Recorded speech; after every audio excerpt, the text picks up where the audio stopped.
નમસ્કાર વહાલા વિદ્યાર્થી મિત્રો, હું છું હિનલ જોગાણી, આપની પોતાની યુટ્યુબ ચેનલ ઓશિયન કોચિંગ ક્લાસીસમાંથી. આજના આ લેક્ચરમાં આપણે ગુજરાત સરકાર દ્વારા જે 2025-26ની નવી સ્વાધ્યાયન પોથી આવી ચૂકી છે એનું સંપૂર્ણ સોલ્યુશન જોવાના છીએ. અગાઉના લેક્ચરમાં આપણે ભાગ 1 અને 2નું સંપૂર્ણ સોલ્યુશન જોઈ ચૂક્યા છીએ. જો વિડીયો તમારે જોવાનો બાકી હોય તો એમની લિંક નીચે ડિસ્ક્રિપ્શન બોક્સમાં આપેલી છે, ત્યાંથી તમે વિડીયો જોઈ શકો છો. ઉપરાંત આ સ્વાધ્યાયન પોથીનું સંપૂર્ણ સોલ્યુશન જો તમારે પીડીએફ સ્વરૂપમાં જોઈતું હોય તો આજે જ અમારો કોન્ટેક્ટ કરો. કોન્ટેક્ટ નંબર છે 7046222254. ત્યાંથી પણ તમે આ સંપૂર્ણ સોલ્યુશન પીડીએફ સ્વરૂપમાં મેળવી શકો છો. મિત્રો, આજના આ લેક્ચરમાં આપણે ભાગ 3નું ચેપ્ટર નંબર 8 બળ અને ગતિના નિયમો જેનું સંપૂર્ણ સોલ્યુશન જોવાના છીએ. જેમાં શરૂ કરીએ આપણે. તો આગળ વધતા પહેલા જો તમે ધોરણ 9માં છો અને તમારે ગણિત વિષયમાં કોઈ પણ પ્રકારની ક્વેરી છે તો ધોરણ 9ના મિત્રો માટે બ્રહ્માસ્ત્ર બેન્ચ શરૂ થઈ ચૂકી છે વિષય ગણિત માટે, જેમની કિંમત છે ફક્ત ને ફક્ત 499 રૂપિયા. જેમાં તમને શું ભણવામાં આવશે તો લાઈવ લેક્ચર અને રેકોર્ડેડ લેક્ચર, સાથે સાથે પીપીટી અને પીડીએફ પણ તમને પ્રાપ્ત થઈ શકે છે. આ ઉપરાંત તમારા માટે એમસીક્યુ ટેસ્ટ રહે છે અને વોટ્સઅપ સપોર્ટ પણ. તમને જો કોઈ પ્રકારની ક્વેરી હોય તો ક્વેરીના સોલ્યુશન માટે સંપૂર્ણપણે વોટ્સઅપ સપોર્ટ મળે છે, જેમના કોન્ટેક્ટ નંબર છે 7046222254 પર. તો આજે જ અમારી સાથે જોડાઓ બ્રહ્માસ્ત્ર બેન્ચ, જેમની કિંમત છે 499 રૂપિયા, વિષય ગણિત. આપણે શરૂ કરીએ ચેપ્ટર નંબર 8 બળ અને ગતિના નિયમો, જેમાં શરૂઆતમાં કેટલીક વસ્તુઓ આપણને આપેલી છે, ચાલો યાદ કરીએ સ્વરૂપે. ત્યાર પછી આપણે શરૂ કરીએ પ્રશ્ન નંબર 1. નીચેના બહુવિકલ્પી પ્રશ્નો માટે આપેલા વિકલ્પોમાંથી સાચો વિકલ્પ પસંદ કરો. વિદ્યાર્થી મિત્રો, આ ફિઝિક્સનો વિષય છે તો ફિઝિક્સમાં આપણે એમ જ સોલ્યુશન કરવા માટે બેસાય નહીં. જો તમારે સોલ્યુશન કરવું હોય તો સાથે સાથે નોટ અને પેનની જરૂર પડે છે. તો ઝડપથી નોટબુક અને પેન લઈને તૈયાર થઈ જાઓ, કારણ કે ગણતરી કરવાની છે આજે આપણે. બેસી ગયા? શરૂ કરીએ આપણે. પ્રશ્ન નંબર 1. સ્થિર વસ્તુ ઉપર સંતુલિત બાહ્ય બળ. કોઈ પણ પદાર્થ સ્થિર છે એમની ઉપર સંતુલિત બાહ્ય બળ લગાવો છો તો અંતિમ પરિણામ શું આવશે? અંતે શું થશે? બાહ્ય બળ લગાવતા વસ્તુ સ્થિર રહે છે, વસ્તુ પ્રવેગી ગતિ કરે છે, વસ્તુ પ્રતિપ્રવેગી ગતિ કરે છે કે વસ્તુ અચળ વેગથી ગતિ કરે છે? કયો આન્સર આવી શકે છે? ઝડપથી તમારો આન્સર નીચે કોમેન્ટ બોક્સમાં જણાવજો. સ્થિર વસ્તુ છે ને એમની ઉપર સંતુલિત બાહ્ય બળ લગાવવાનું છે તો શું થશે? સરસ. શું થાય છે? વસ્તુ શું રહે છે? સ્થિર રહે છે, કારણ કે સંતુલિત બળ લગાવીએ ત્યારે વસ્તુ ઉપર જો સ્થિર હોય તો સ્થિર રહે ને ગતિમાં હોય તો ગતિમાં આવે. આપણને કીધેલી છે વસ્તુ કેવી છે? સ્થિર છે. એટલે વસ્તુ કેવી રહી છે? સ્થિર. એટલે આપણો આન્સર આવશે ઓપ્શન નંબર એ. ત્યાર પછી પ્રશ્ન નંબર 2. જમીન ઉપર ગતિ કરતા દડા ઉપર તમારા દ્વારા બાહ્ય બળ ના લગાવવામાં, એટલે બાહ્ય બળ લગાવતા નથી તો પણ અમુક અંતર કાપીને દડો શું થાય છે? અટકી જાય છે. આપણે હમણાં જોયું સંતુલિત બળના કે જો વસ્તુ ગતિ કરતી હોય તો ગતિમાં રહે ને સ્થિર હોય તો સ્થિર મારે. તો અહીંયા એવું કીધું છે કે આપણે બાહ્ય બળ લગાવતા નથી છતાં પણ વસ્તુ છે, દડો છે, એ અટકી જાય છે. તેમના માટે જવાબદાર બળ કયું છે નીચેના પૈકી? શા માટે અટકી જાય? કયા બળના કારણે? ગુરુત્વાકર્ષણ બળ, ઘર્ષણ બળ, એ અને બી બંને, કે આપેલ પૈકી કોઈ પણ નહીં? કયો આન્સર આવશે? ઝડપથી તમારો આન્સર જણાવજો. દડો છે થોડા સમય પછી અટકી જાય છે ગતિ કરતો કરતો. Very good. કયો આન્સર આવશે? ઘર્ષણ બળના કારણે. એટલે ઓપ્શન નંબર બી. ત્યાર પછી આગળનો પ્રશ્ન નંબર 3, જેમાં 30 ન્યૂટન બળ કોઈ એક પદાર્થ છે એની ઉપર ડાબી બાજુએ લાગે છે અને બીજી બાજુ સામેથી 50 ન્યૂટન બળ જમણી બાજુથી લગાવવામાં આવે છે. એટલે એક પદાર્થ વચ્ચે છે, બંને બાજુથી બળ લગાવવામાં છે, એક બાજુથી 30 ન્યૂટન ને સામેની બાજુથી 50 ન્યૂટન. તો ઉપરોક્ત આકૃતિમાં દર્શાવ્યા મુજબ આપેલ બોક્સ ઉપર ડાબી અને જમણી બાજુથી અલગ અલગ મૂલ્યના બળ લગાવવામાં આવે છે. પરિણામી બળથી બોક્સ કઈ તરફ ગતિ કરશે? તો આ બંને બળો લગાવે છે તો બોક્સ કઈ દિશામાં ગતિ કરે? ડાબી તરફ, જમણી તરફ. બોક્સ છે એટલે પદાર્થ છે સ્થિર રહે છે કે ઉપર કે નીચે તરફ ગતિ કરે? કયો આન્સર આવે? ઝડપથી આન્સર આપજો. એક તો આપણને ખબર જ પડી જાય ડાબી અને જમણી બાજુથી બળ લગાવો છે એટલે ઉપર કે નીચે પદાર્થ ગતિ કરવાનો છે નહીં. બળ પણ જુદા જુદા મૂલ્યના છે એટલે પદાર્થ સ્થિર પણ રહી શકશે નહીં. કઈ તરફ ગતિ કરશે? ડાબી કે જમણી? ડાબી બાજુથી ઓછું બળ લાગે છે, જમણી બાજુથી વધુ બળ લાગે છે. ડાબી તરફનો પણ આન્સર નહીં આવે. આન્સર શું આવશે? આપણો answer B, option number B. જમણી તરફ પદાર્થ ગતિ કરે છે. ત્યાર પછી એક વસ્તુ ઉપર બે વિદ્યાર્થીઓ પરસ્પર વિરુદ્ધ દિશામાં બળ લગાવે છે. જેમ અહીંયા વિરુદ્ધ દિશામાં લગાવ્યા હતા એની જેમ વિરુદ્ધ દિશામાં બળ લગાવે છે. એક વિદ્યાર્થી છે એ 20 ન્યૂટન જેટલું બળ લગાવે છે, જ્યારે બીજો વિદ્યાર્થી પણ 20 ન્યૂટન જેટલું બળ લગાવે છે. બંને વિદ્યાર્થી બળ સામસામેથી લગાવે છે, બંને 20 ન્યૂટનનું જ બળ લગાવે છે. તો એ વસ્તુ ઉપર લાગતું પરિણામી બળ કેટલું હશે? તો વસ્તુ પર કેટલું બળ લાગશે? બંને બાજુથી 20 ન્યૂટનનું બળ લાગે. ઓપ્શન એ માં 0, ઓપ્શન બી માં 40, સી માં 60 અને ડી માં 80 ન્યૂટન. કયો આન્સર આવી શકે છે આપણો? ઝડપથી આપો. બંને બાજુથી 20 ન્યૂટન સમાન મૂલ્યનું બળ લાગે છે, તો પરિણામી બળ કેવું થઈ જાય છે? 0. એટલે ઓપ્શન આપણો આવશે એ. ત્યાર પછી આગળ જોઈએ પ્રશ્ન નંબર 5, જેમાં નીચેના પ્રશ્નોના ટૂંકમાં જવાબ લખવાના છે. પહેલા જ પૂછ્યું છે સંતુલિત બળ એટલે શું? સંતુલિત બળ કોને કહી શકાય? તો જે બળોની સંયુક્ત અસર હેઠળ, કોની? બળોની સંયુક્ત અસર હેઠળ પદાર્થની સ્થિર અથવા તો ગતિમાન અવસ્થામાં જો ફેરફાર થતો ન હોય, ફેરફાર ન થાય તો તે બળોને કેવા બળો કહેવાય? સંતુલિત બળો.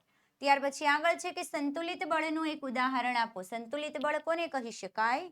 તો ટેબલ પર પડેલા પુસ્તક ઉપર લાગતું બળ. એટલે ટેબલ ઉપર કોઈક પુસ્તક પડેલું છે, એમના ઉપર જે બળ લાગે છે બળને કેવું કહેવાય? સંતુલિત. જો પુસ્તક સ્થિર પડ્યું હોય ને તમે કોઈ પણ બાહ્ય બળ ન આપો તો પુસ્તક કેવું રહે છે? સ્થિર. અથવા તો પુસ્તકને બંને બાજુથી ખેંચવામાં આવે, જો બંને બાજુનું મૂલ્ય સમાન હોય તો પુસ્તક કેવું રહે છે? સ્થિર. ત્યાર પછી 7મું છે અસંતુલિત બળ એટલે શું? તો જે બળોની સંયુક્ત અસર હેઠળ સ્થિર અવસ્થામાં રહેલો પદાર્થ ગતિમાન અવસ્થામાં આવી જાય, અને જો ગતિમાન અવસ્થામાં પદાર્થ હોય તો પદાર્થના શું થાય છે? વેગમાં ફેરફાર થાય છે. તો એવા બળોને કેવા બળો કહી શકાય? સંતુલિત બળ તરીકે ઓળખવામાં આવે છે. ત્યાર પછી આગળ જોઈએ પ્રશ્ન નંબર 8, અસંતુલિત બળનું શું આપવાનું છે? ફરી પાછું ઉદાહરણ. જે આપણે વ્યાખ્યા જોઈએ એનું જ ઉદાહરણ આપવાનું છે. તો પ્રવેગી ગતિ કરતા પદાર્થ પર લાગતા બળો, જે પદાર્થ ગતિ કરે છે એ ગતિ કરતા પદાર્થ ઉપર જે બળો લાગે છે એમને અસંતુલિત બળ કહેવાય. ત્યાર પછી જો પૃથ્વી ઉપર ઘર્ષણ બળ ના હોય, એટલે પૃથ્વી ઉપર જે ઘર્ષણ બળ છે ઘર્ષણ બળ ન હોય તો શું થઈ શકે? તો શું થાય છે ઘર્ષણ બળ ન હોય તો ચાલવું અશક્ય બની જાય. આપણને ખ્યાલ જ છે, ધોરણ 8માં આવી ગયા છે ઘર્ષણ બળના ઉપયોગો, કે ચાલી શકે છે, રસ્તા પર વાહન ચાલી શકે છે, લખી શકે છે, વગેરે બધી વસ્તુઓ ઘર્ષણ બળના કારણે થાય છે. તો ન હોય તો ઘર્ષણ બળથી જે કાર્યો થાય છે બધા કાર્યો ન થઈ શકે. જેમ કે ચાલવું અશક્ય બની જાય, વસ્તુઓ સ્થિર રહી શકે નહીં, વાહનો પણ ચાલી શકે નહીં, બાંધકામ અને નિર્માણ પણ શું થઈ જાય છે? મુશ્કેલ બની જાય છે, અને વસ્તુઓ, બધી જ વસ્તુઓ કેવી થાય છે? સરકી જાય છે. કોઈ પણ વસ્તુ એમ જ રહી શકતી નથી. ત્યાર પછી આગળ જોઈએ પ્રશ્ન નંબર 10, કે 1 ન્યૂટન બળ કોને કહેવાય? 1 ન્યૂટન બળ એટલે શું? કોને કહી શકાય 1 ન્યૂટન બળ? તો જો 1 કિલોગ્રામ દળ ધરાવતી વસ્તુ ઉપર બળ લગાવવામાં આવે અને તેમાં 1 મીટર પ્રતિ સેકન્ડ સ્ક્વેરનો જ્યારે પ્રવેગ ઉત્પન્ન થાય છે તો તે બળને કેવું બળ કહેવાય? 1 ન્યૂટન બળ તરીકે ઓળખવામાં આવે છે. વસ્તુનું વજન હોવું જોઈએ 1 કિલોગ્રામ અને એમની ઉપર જે પ્રવેગ લગાવવામાં આવે છે એ પણ 1 મીટર પ્રતિ સેકન્ડ સ્ક્વેરનો હોય તો જે બળ લાગે એ બળને કહેવામાં આવે છે 1 ન્યૂટન બળ. ત્યાર પછી છે પ્રશ્ન નંબર 3, નીચેના વિધાનોને સાચું બનાવવા માટે ખાલી જગ્યા પૂરો. લાકડાના બ્લોકને બંને બાજુએથી સમાન બળથી ખેંચવામાં આવે છે. લાકડાના બ્લોક છે એટલે કોઈ પદાર્થ છે લાકડાનો જેમને બંને બાજુથી ખેંચવામાં આવે છે, તો તે બ્લોક ગતિ ખાલી જગ્યા કરતો નથી કે કરે છે? ત્યાર પછી આપ્યું છે આ પ્રકારના બળને ખાલી જગ્યા બળ કહે છે. જો કરતો નથી તો 1 અને કરે છે તો 2. તમારો આન્સર કોમેન્ટ બોક્સમાં 1 અથવા 2 લખીને જણાવો. ઝડપથી સમાન બળથી ખેંચવામાં આવે છે તો બ્લોક ગતિ કરે કે કરતો નથી? તો શું આન્સર આવે? બ્લોક છે એ ગતિ કરતો નથી, અને આ પ્રકારના બળને કેવું બળ કહેવાય? સંતુલિત બળ તરીકે ઓળખવામાં આવે છે. ત્યાર પછી આગળ ખરબચડી સપાટી ઉપર ગતિ કરતા પદાર્થની ગતિને અવરોધતા બળને, પદાર્થ ગતિ કરે છે એની ગતિના બળને અવરોધી બળને શું કહેવામાં આવે છે? ઘર્ષણ બળ તરીકે ઓળખવામાં આવે છે. ત્યાર પછી સ્થિર વસ્તુને ગતિ કરાવવા માટે, વસ્તુ સ્થિર છે ને એમને જો તમારે ગતિ કરાવવી છે તો એમના ઉપર ખાલી જગ્યા બાહ્ય બળ લગાવવું પડે છે. સ્થિર વસ્તુને ગતિ કરવા માટે કેવું બાહ્ય બળ લગાવવું પડે? અસંતુલિત બાહ્ય બળ. અસંતુલિત બાહ્ય બળ લગાવે ત્યારે જ પદાર્થ શું થાય છે? ગતિમાં આવે છે. ત્યાર પછી આપણે પેન્ડલ મારવાનું બંધ કરીએ છીએ, પછી સાયકલની ગતિ ધીમી પડે છે. જે થવાનું કારણ ગતિની વિરુદ્ધ દિશામાં લાગતું. આપણે સાયકલ ચલાવતા હોય, પેન્ડલ મારવાનું બંધ કરી દઈએ, ધીમે ધીમે ગતિ સાયકલની ધીમી પડે તો વિરુદ્ધ દિશામાં કયું બળ લાગતું હોય? તો એ બળ છે ઘર્ષણ બળ. ત્યાર પછી 1 ન્યૂટન બરાબર ખાલી જગ્યા ડાઈન. 1 ન્યૂટન બરાબર કેટલા ડાઈન થાય? તો 10⁵ ડાઈન. 1 ન્યૂટન બરાબર કેટલા ડાઈન આવશે? 10⁵ ડાઈન. ત્યાર પછી આગળ જોઈએ પ્રશ્ન નંબર 4. નીચેના પ્રશ્નોના ટૂંકમાં જવાબ આપો, જેમાં છે તફાવતના 2 મુદ્દા લખો. સંતુલિત બળ અને અસંતુલિત બળ. તો જોઈએ સંતુલિત બળ કોને કહેવાય અને અસંતુલિત બળ કોને કહેવાય. તો જ્યારે કોઈ પણ વસ્તુ પર લાગતા બધા જ બળોનું પરિણામી બળ કેવું હોય? શૂન્ય હોય. ગમે એટલું બળ લગાવો છતાં પણ વસ્તુ છે એ સ્થિર હોય તો સ્થિર જ રહીને, ગતિમાં હોય તો ગતિમાં જ, એટલે પરિણામી મૂલ્ય કેવું હોય? શૂન્ય. એને સંતુલિત બળ કહેવાય. અને કોઈ પણ વસ્તુ પર લાગતા બળોનું પરિણામી મૂલ્ય શૂન્ય ન હોય ત્યારે જે બળ લાગે છે બળને અસંતુલિત બળ કહે છે. ત્યાર પછી સંતુલિત બળના કારણે વસ્તુની ગતિની અવસ્થામાં કોઈ પણ પ્રકારનો ફેરફાર થતો નથી. જો વસ્તુ સ્થિર હોય તો સ્થિર રહે છે, ને જો વસ્તુ ગતિમાં હોય તો અચળ વેગી ગતિ ચાલુ રાખે છે. જ્યારે અસંતુલિત બળના કારણે વસ્તુની ગતિની અવસ્થામાં ફેરફાર થાય છે. તે વસ્તુને પ્રવેગિત કરી શકે છે, ઉપરાંત એમની દિશા બદલી શકે છે, અથવા તો ગતિની ઝડપમાં પણ ફેરફાર કરી શકે છે. 16 પછી આગળ જોઈએ 17 નંબરનો સવાલ. ઘર્ષણ બળ કોને કહેવાય છે? એક ઉદાહરણ આપીને સમજાવો. ઘર્ષણ બળ એટલે શું? તો જ્યારે પદાર્થ કોઈ સપાટી પર સપાટીના સંપર્કમાં રહીને ગતિ કરતો હોય, કોઈ પણ સપાટી છે સપાટીના સંપર્કમાં રહીને જ્યારે પદાર્થ ગતિ કરે છે તો સપાટી દ્વારા પદાર્થની ગતિને અવરોધતા, એટલે સપાટી છે એ પદાર્થની ગતિને અવરોધવા માટે જે બળ લગાવે છે એ બળને કહેવામાં આવે છે ઘર્ષણ બળ કહે છે. ત્યાર પછી આગળ જોઈએ કે બળની 2 અસરો જણાવો. બળની અસરો કઈ છે? તો પદાર્થનું સ્થાન બદલાવું અને તેના કારણે શું થાય છે? પદાર્થનો આકાર બદલાય. 2 અસરો જ લખવાની છે, એક તો સ્થાન બદલાવું ને ત્યાર પછી બીજું આકાર બદલાવું. ત્યાર પછી આગળ વધતા પહેલા ફરી વખત, જો વિદ્યાર્થી મિત્રો તમે ધોરણ 9માં છો અને ગણિત વિષયમાં જો તમને કોઈ પણ પ્રકારની મૂંઝવણ છે તો આજે અમારી સાથે બ્રહ્માસ્ત્ર બેન્ચમાં જોડાઓ. ગણિત વિષયની કિંમત છે ફક્ત ને ફક્ત 499 રૂપિયા, જેમાં તમને શું મળી શકે છે? તો સંપૂર્ણ અભ્યાસક્રમના લાઈવ લેક્ચર અને રેકોર્ડેડ લેક્ચર, આ ઉપરાંત આકર્ષક પ્રેઝન્ટેશન સાથે સમજાવટ, સંપૂર્ણ સોલ્યુશન તમને PDF સ્વરૂપમાં, ત્યાર પછી MCQ ટેસ્ટ લેવામાં આવે છે. ને જો તમને કોઈ પણ પ્રકારની મૂંઝવણ હોય, કોઈ પણ ક્વેરી હોય તો એમનું સંપૂર્ણ સોલ્યુશન માટે હોય છે વોટ્સઅપ સપોર્ટ, જેમના માટેનો નંબર છે 7046222254. તો આજે જ અમારી સાથે જોડાવ. વિષય ગણિત, બ્રહ્માસ્ત્ર બેન્ચ. આગળ વધીએ આપણે પ્રશ્ન નંબર 1. ફરી પાછું નીચેના આપેલા વિકલ્પો પૈકી સાચો વિકલ્પ પસંદ કરીને જવાબ આપો. તૈયાર થઈ જાઓ આન્સર આપવા માટે. ફરી પાછા એક નળાકારને 2/3 ઊંચાઈ સુધી ભરેલો છે. નળાકારમાં થોડુંક પાણી ભરેલું છે. આ નળાકારને અચળ ગતિ કરતા વાહનમાં મૂકેલો છે, એટલે વાહન સતત ગતિ કરે છે એવા વાહનમાં મૂકેલું છે. જો વાહનને તમે અચાનક બ્રેક લગાવો છો તો નળાકારમાં ભરેલું પાણી, નળાકારમાં જે પાણી ભરેલું છે એ પાણીનું શું થાય?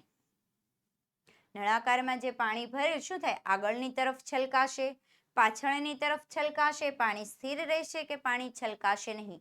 કયો આન્સર આવી શકે? સ્થિર ગતિ કરતો, અચળ ગતિ કરતો જે વાહન છે એમાં મૂક્યું છે.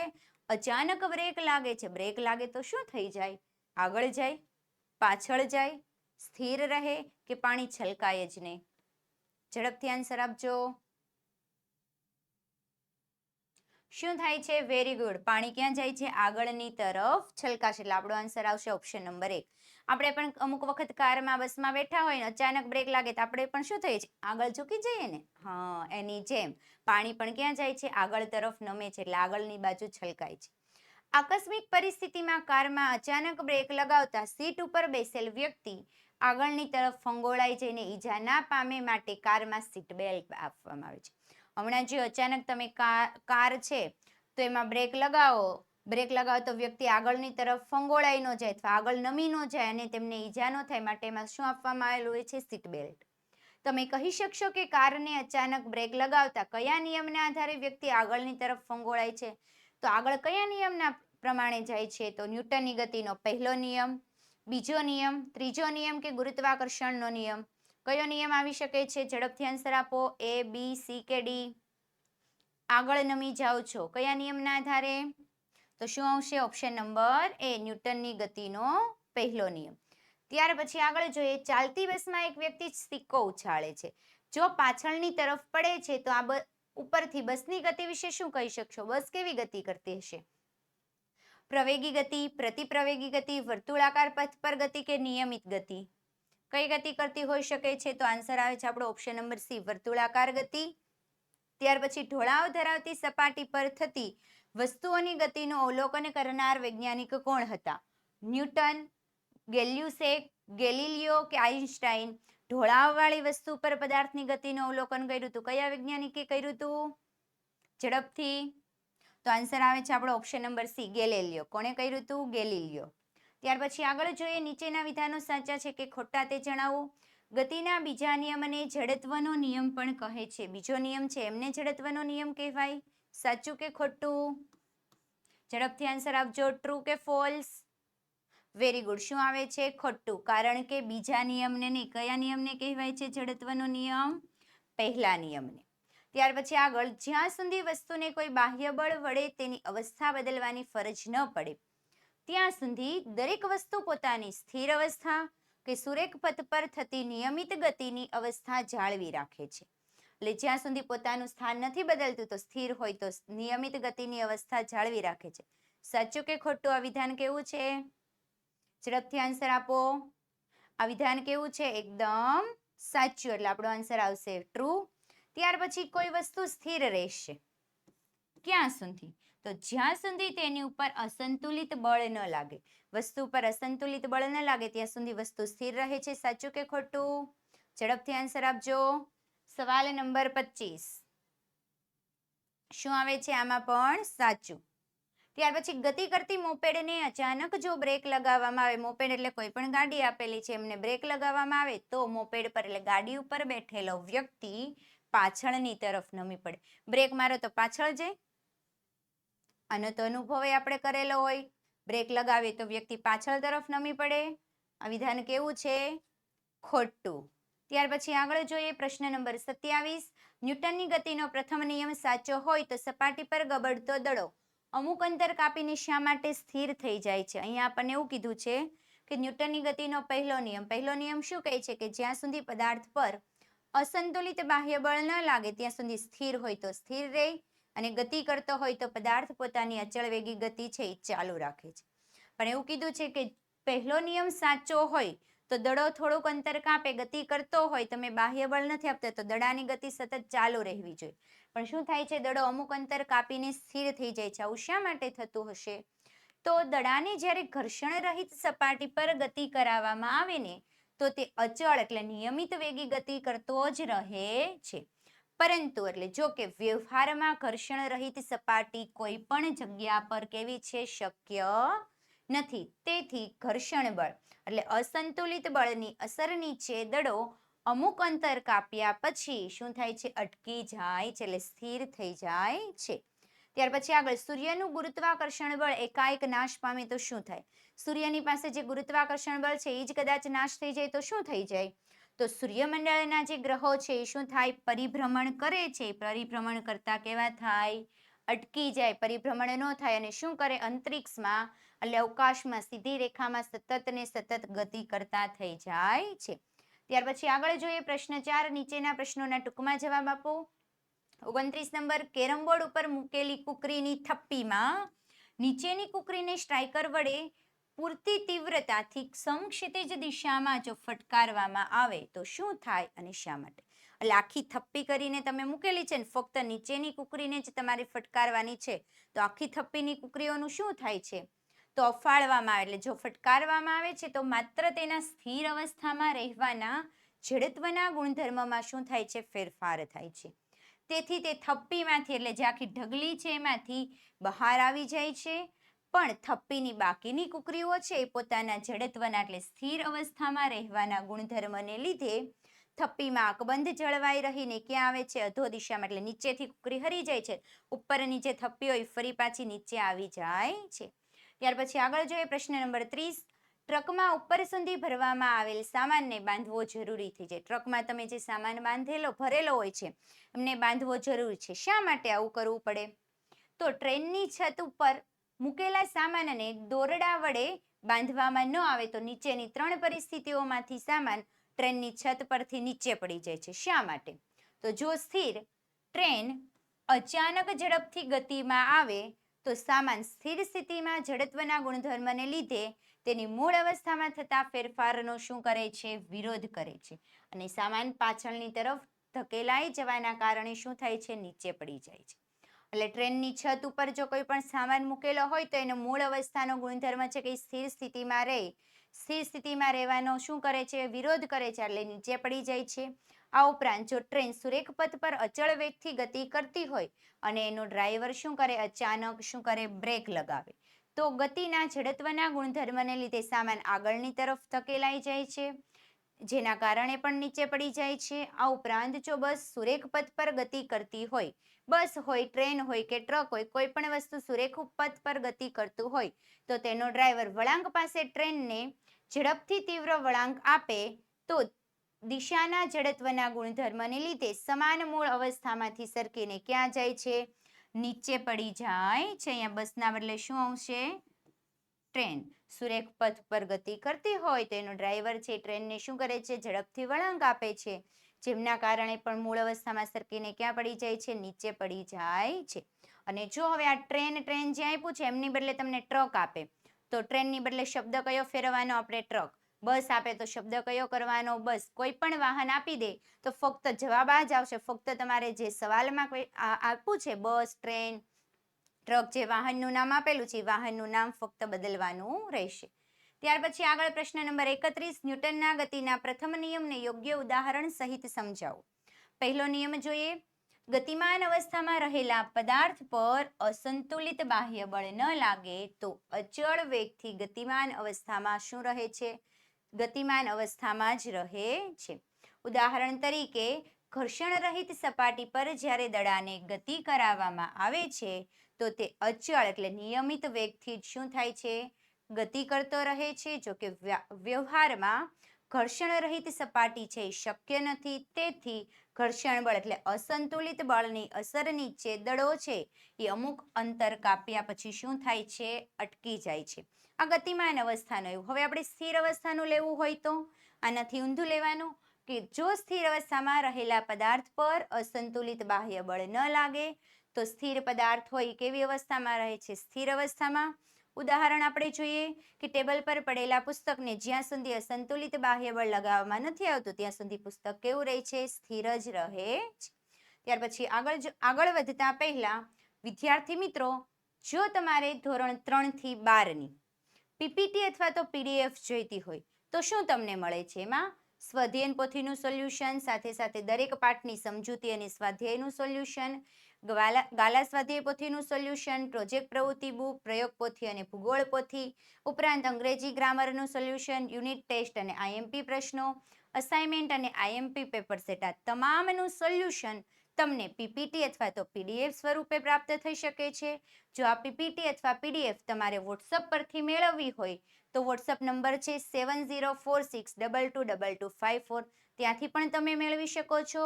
અથવા તમારે જો મારી એપ્લિકેશનમાંથી ડાઉનલોડ કરવી હોય તો આજે જ પ્લે સ્ટોરમાં જઈને અમારી એપ્લિકેશન ડાઉનલોડ કરો, ઓશિયન કોચિંગ ક્લાસીસ. ત્યાંથી પણ તમને આ તમામ પીપીટી અને પીડીએફ પ્રાપ્ત થઈ શકે છે. ત્યાર પછી આગળ જોઈએ પ્રશ્ન નંબર 1. વિકલ્પ પૈકી સાચો વિકલ્પ પસંદ કરો. 32. નીચેના પૈકી કોનું જડત્વ સૌથી વધારે હશે? જડત્વ કીધું છે સૌથી વધારે. મોપેડ, ટ્રક, રોડ રોલર કે ટ્રેન? A, B, C કે D? કયો આન્સર આવી શકે છે? જડત્વ સૌથી વધારે કોનું હોય છે આમાંથી? ઝડપથી આન્સર આપજો કોમેન્ટ બોક્સમાં. Very good. કયો આન્સર આવે છે? ઓપ્શન નંબર D, એટલે આપણો આન્સર આવશે ટ્રેન.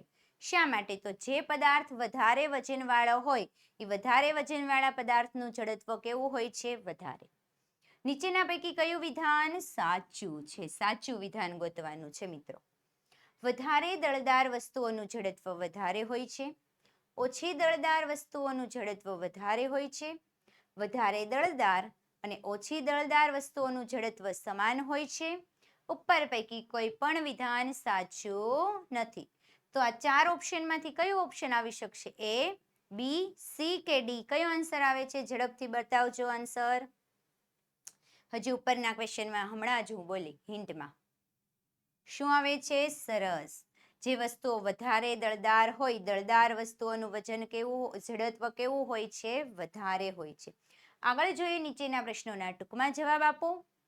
જડત્વને તમારા શબ્દોમાં વ્યાખ્યાયિત કરી દૈનિક જીવનના ઉદાહરણ આપીને તેમની સમજૂતી આપો. જોઈએ, દરેક પદાર્થ પોતાની ગતિની અવસ્થામાં થતા ફેરફારનો શું કરે છે? વિરોધ કરે છે. જો કે તે સ્થિર અવસ્થામાં હોય તો સ્થિર અને ગતિમાન અવસ્થામાં હોય તો સતત ગતિમાં રહેવાનો પ્રયત્ન કરે છે. પદાર્થના આ ગુણને એમનું શું કહેવામાં આવે છે? જડત્વ કહે છે. દળ અને જડત્વ વચ્ચેનો સંબંધ જોઈએ. વ્યાખ્યા શું આવે? સ્થિર સ્થિતિમાં હોય તો સ્થિર અને ગતિમાન અવસ્થામાં હોય તો ગતિમાન અવસ્થામાં રહેવાનો પ્રયત્ન કરે, જેને જડત્વ કહે. દળ અને જડત્વ વચ્ચે કઈ સંબંધ છે? તો જોઈએ, એકસરખા બાહ્ય બળો વડે પુસ્તકોથી ભરેલા બોક્સને ખસેડવા કરતાં ખાલી બોક્સને સહેલાઈથી ખસેડી શકાય છે. બળ તમારે એટલું જ લગાવવાનું છે. જો તમે એક બોક્સ ઉપર 20 ન્યૂટનનું બળ લગાવો છો તો એટલું જ બળ લગાવવાનું છે. એક ખાલી બોક્સ છે ને એક પુસ્તકથી ભરેલું બોક્સ છે. કયા બોક્સને ઝડપથી ખસેડી શકો છો? તો ખાલી બોક્સને. ત્યાર પછી એક ફૂટબોલને કિક મારીએ તો તે દૂર સુધી ગતિ કરે, જ્યારે તેટલા જ બળથી તેટલું જ કદ ધરાવતા પથ્થરને કિક મારીએ તો ભાગ્યે જ ગતિ કરે. ફૂટબોલને મારીએ તો ઝડપથી ગતિ કરી જાય, દૂર પહોંચી જાય. પણ પથ્થરને કિક મારવા જાવ તો પથ્થર ગતિ કરવાને બદલે આપણા પગમાં વાગી જાય ને. ત્યાર પછી આગળ જોઈએ, સ્થિર અવસ્થામાં જમીન પર પડેલા એક મેચિસના દડા અને બીજા ટેનિસના દડા પર એક સરખા મૂલ્યના બળ વડે જો બેટથી ફટકો આપવામાં આવે તો મેચિસના દડા કરતાં ટેનિસનો દડો ક્યાં જાય છે? વધારે દૂર જાય છે.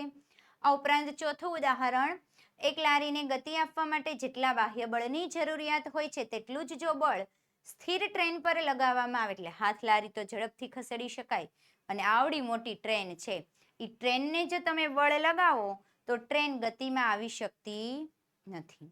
હવે ઉપરના જે ચારેય ઉદાહરણો દર્શાવેલા, ચારેય કિસ્સાઓ દર્શાવેલા છે એમના પરથી શું ખબર પડે? તો ભારે પદાર્થો અથવા તો દળદાર જડત્વ, એટલે વધારે દળવાળા પદાર્થો, એમનું જડત્વ કેવું હોય છે? વધારે હોય છે. ત્યાર પછી તેઓ પોતાની મૂળ અવસ્થા જાળવી રાખે. જેમનું જડત્વ વધારે એમની મૂળ અવસ્થા કેવી રહે? જળવાઈ રહે છે. અથવા તો તેઓ પોતાની મૂળ ગતિની અવસ્થામાં ફેરફારનું વલણ કેવું ધરાવે છે? ઓછું. થોડું ઘણો ફેરફાર થાય પણ ખૂબ જ ઓછો થાય છે. પરંતુ જે પદાર્થો હલકા છે એમનું જડત્વ પણ કેવું હોય છે? ઓછું હોય છે. તેઓ સહેલાઈથી પોતાની મૂળ અવસ્થા જાળવી શકતા નથી. આમ પદાર્થનું જડત્વ જેમ વધુ તેમ તે પદાર્થ પોતાની મૂળ પ્રારંભિક અવસ્થામાંથી નવી અવસ્થામાં જવાનો પ્રતિકાર વધુ કરે છે. માત્રાત્મક રૂપે કોઈ પણ વસ્તુનું જડત્વ તેના દ્રવ્યમાન દ્વારા, એટલે એમના દળ દ્વારા માપી શકાય છે. ત્યાર પછી આગળ જોઈએ, વધુ દળ ધરાવતા પદાર્થનું જડત્વ વધારે અને ઓછું દળ ધરાવતા પદાર્થનું જડત્વ કેવું હોય છે? ઓછું. આમ જડત્વ એ પદાર્થનું એવું કુદરતી વલણ છે કે જે પદાર્થની સ્થિર કે ગતિમાન અવસ્થામાં થતા ફેરફારોનો શું કરે છે? સતત ને સતત વિરોધ કરે છે. આગળ જોઈએ, 35 નંબરનો વૈજ્ઞાનિક કારણ આપો. લાંબી કૂદની રમતમાં રમતવીર કૂદકો મારતા પહેલા થોડું અંતર દોડીને કૂદકો મારે. લાંબી કૂદની રમત હોય, આપણે કૂદકો મારવો હોય તો શું કરે? જે કૂદકો મારનાર વ્યક્તિ હોય થોડેક દૂરથી આવે, થોડુંક દોડે છે, દોડીને આવીને પછી કૂદકો લગાવે છે. આવું શા માટે કરે છે? તો કૂદકો મારનાર વ્યક્તિ કૂદકો મારતી વખતે પગ વડે જમીનને પાછળ ધકેલવાનો પ્રયત્ન કરે છે. આપણા પગથી શું કરે? જમીનને પાછળ ધકેલવાનો પ્રયત્ન કરે છે. એટલે જમીન ઉપર શું ઉત્પન્ન કરે છે? આઘાત ઉત્પન્ન કરે છે. અને તેમની પર શું લાગે છે? પ્રત્યાઘાતી વેગમાન મેળવે છે. એટલે એમની ઉપર પ્રત્યાઘાતી વેગમાન આવે છે. આઘાત પ્રત્યાઘાતના નિયમમાં દોડીને કૂદકો લગાવનાર વ્યક્તિને પોતાના વેગના લીધે પ્રત્યાઘાતી વેગમાન ઉપરાંત વધારાનું વેગમાન પણ મળે છે, પરિણામે તે વધારે લાંબો કૂદકો મારી શકે છે. ત્યાર પછી આગળ જોઈએ 36. ફરી પાછું કારણ આપવાનું છે. ચાલતી ટ્રેનમાં ચડવું કે ઉતરવું. ટ્રેન શરૂ હોય એમાં ચડવું કે ઉતરવું હિતાવહ નથી, સારું નથી. શા માટે? તો ગતિમાન ટ્રેનમાં વ્યક્તિની ગતિ ટ્રેનની ગતિ જેટલી જ હોય છે. હવે જો વ્યક્તિ ગતિમાન ટ્રેનમાંથી નીચે ઉતરવાનો પ્રયત્ન કરે તો તેના પગ પણ જમીનના સંપર્કમાં આવતા કેવા થઈ જાય છે? સ્થિર. ગતિ કરતી ટ્રેન હોય અને આપણે એમાં હોય એટલે આપણે પણ એટલી જ ગતિમાં હોય, અચાનક જમીન ઉપર ઉતરીએ, જમીન સ્થિર હોય એટલે આપણા પગ કેવા થઈ જાય? સ્થિર. પણ આપણું શરીર કેવું છે? ગતિમાં છે. પરંતુ શરીરનો ઉપરનો ભાગ ગતિના જડત્વના કારણે ગતિમાં જ રહે છે. પરિણામે વ્યક્તિ ટ્રેનની ગતિની દિશામાં પડી જાય છે. શું થાય છે? વ્યક્તિ પડી જાય. ઉપરનું શરીર ગતિ કરતું રહે, પગ નીચે સ્થિર થઈ જાય. અચાનક એવું થાય તો વ્યક્તિ આગળની તરફ, એટલે ટ્રેન જે દિશામાં ગતિ કરે છે દિશામાં પડી જાય છે. ત્યાર પછી આગળ જોઈએ વૈજ્ઞાનિક કારણ આપો. ડ્રાઇવિંગ કરતી વખતે સીટ બેલ્ટનો ઉપયોગ કરવો જોઈએ. શા માટે સીટ બેલ્ટ પહેરવો જોઈએ? તો જો ડ્રાઈવર અચાનક બ્રેક લગાવીને મોટરસાઇકલને સ્થિર અવસ્થામાં લાવે તો મોટરકારની સીટ પર સ્થિર અવસ્થામાં આવે છે, એટલે સીટ હોય એ પણ સ્થિર અવસ્થામાં આવે, પરંતુ વ્યક્તિનું શરીર છે એ જડત્વના કારણે ગતિમાન અવસ્થામાં રહેવાની વૃત્તિ ધરાવે છે. પરિણામે જો અચાનક બ્રેક લગાવવામાં આવે છે તો વ્યક્તિની સીટ આગળ લગાવેલ પેનલ સાથે અથડાય, એટલે આગળની જે વસ્તુ હોય છે એમની સાથે અથડાઈ જાય છે અને અથડાવાને કારણે ઘાયલ થઈ શકે છે, એટલે વ્યક્તિને ઈજા થાય છે. અને આ પ્રકારના અકસ્માતથી બચવા માટે સુરક્ષા બેલ્ટનો ઉપયોગ કરવામાં આવે છે. સુરક્ષા બેલ્ટ એ વ્યક્તિના શરીરને આગળની તરફની ગતિને શું કરે? ધીમી. તમે આમ ગતિ કરો અને બેલ્ટ લગાવેલો હોય તો તમને પાછળ લાવે છે, ગતિને ધીમી કરે છે. ધીમી પાડતું બળ લાગે છે. આથી વ્યક્તિને શું થાય છે? ઘાયલ થતા બચી જાય છે. એટલે વ્યક્તિને જે ઈજા થાય છે, નુકસાન થાય છે, એમાંથી એ બચી શકે છે. માટે મિત્રો હવેથી જ્યારે તમે કારમાં બેસો ત્યારે હંમેશા ફરજિયાત શું લગાવવાનું? સીટ બેલ્ટનો ઉપયોગ કરવો જોઈએ. ત્યાર પછી આગળ જોઈએ ઝાડની ડાળીને તીવ્રતાથી હલાવતા. જો ઝાડની ડાળીને આપણે હલાવીએ તો તેના પરના ફળ નીચે તરફ પડે. ફળો નીચે પડી જાય. એમનું કારણ શું છે? તો ઝાડની ડાળીને તીવ્રતાથી હલાવવા પહેલા, હલાવો છો એમની પહેલા એમના પર્ણો હોય કેવી અવસ્થામાં હોય છે? સ્થિર અવસ્થામાં. પરંતુ જો ઝાડની ડાળીને પકડીને તીવ્રતાથી હલાવવામાં આવે છે તો ડાળીઓ તો ગતિમાં આવે છે, પરંતુ તેની સાથે સાથે પર્ણો પણ ગતિમાં આવે છે. પર્ણોનો જડત્વના ગુણધર્મ લીધે શું કરે છે? પોતાની મૂળ સ્થિર અવસ્થામાં રહેવાનો પ્રયત્ન કરે છે. સ્થિર અવસ્થામાં રહેવા માટેનો પ્રયત્ન કરે છે, માટે કેટલાક પર્ણો તૂટીને શું થઈ જાય છે? નીચે પડી જાય છે. અહીં ઝાડની ડાળીને પકડીને તેના પર તીવ્રતાથી બળ લગાવવામાં આવે છે. તેથી લગાવેલ બળને પર્ણો સુધી પહોંચવા માટે ખૂબ જ નાનો સમયગાળો જોઈએ છે. માટે જો ઝાડની ડાળીને ધીરે ધીરે હલાવવામાં આવે તો ડાળી પર લગાડેલ બળ તેના પર્ણો સુધી પહોંચવા માટે પૂરતો સમય મળી રહે. જો તમે ધીરે ધીરે હલાવો તો પર્ણોને સુધી બળ પહોંચી જાય છે, માટે તૂટીને પડી જતા નથી. પરંતુ જો તમે એકસાથે ઝડપથી હલાવો ડાળીને તો પર્ણોને શું થાય છે? ઝડપથી એ નીચે પડી જાય છે, એમના સુધી બળ પહોંચતું નથી. ત્યાર પછી આગળ જોઈએ સમાન આકાર અને સમાન કદ. આકાર પણ સમાન છે અને કદ પણ સમાન છે એવા લોખંડ, સ્ટીલ અને પ્લાસ્ટિક 3 વસ્તુ આપેલી છે. એક તો લોખંડની, બીજું સ્ટીલની અને ત્રીજું પ્લાસ્ટિકના બનેલા 3 નક્કર પદાર્થ. એટલે આ ત્રણેયમાંથી 3 પદાર્થો બનેલા છે. જે પૈકી કોનું જડત્વ સૌથી વધારે હશે અને શા માટે? તો લોખંડમાંથી જે પદાર્થ બનાવેલું છે એમનું જડત્વ વધારે હશે, કારણ કે હમણાં જ આગળના સવાલમાં આપણે જોયું જડત્વને દ્રવ્યમાન દ્વારા માપી શકાય છે. કોના દ્વારા? દ્રવ્યમાન દ્વારા. આમ વધુ દળ ધરાવતા પદાર્થનું જડત્વ વધારે અને ઓછું દળ ધરાવતા પદાર્થનું જડત્વ કેવું હોય છે? ઓછું હોય છે. ત્યાર પછી આગળ જોઈએ એને પહેલા જો વિદ્યાર્થી મિત્રો તમારે 2025-26ની નવી સ્વ અધ્યયન પોથીનું જો સંપૂર્ણ સોલ્યુશન જોઈતું હોય પીપીટી અથવા તો પીડીએફ સ્વરૂપમાં તો તમને અમારી પાસેથી મળી શકે છે. સોલ્યુશન કેવી રીતે મેળવશો? જો તમારે વોટ્સઅપ પરથી મેળવવું હોય પીડીએફ સ્વરૂપમાં તો આજે જ અમારો સંપર્ક કરો. કોન્ટેક્ટ નંબર છે 7046222254 પર.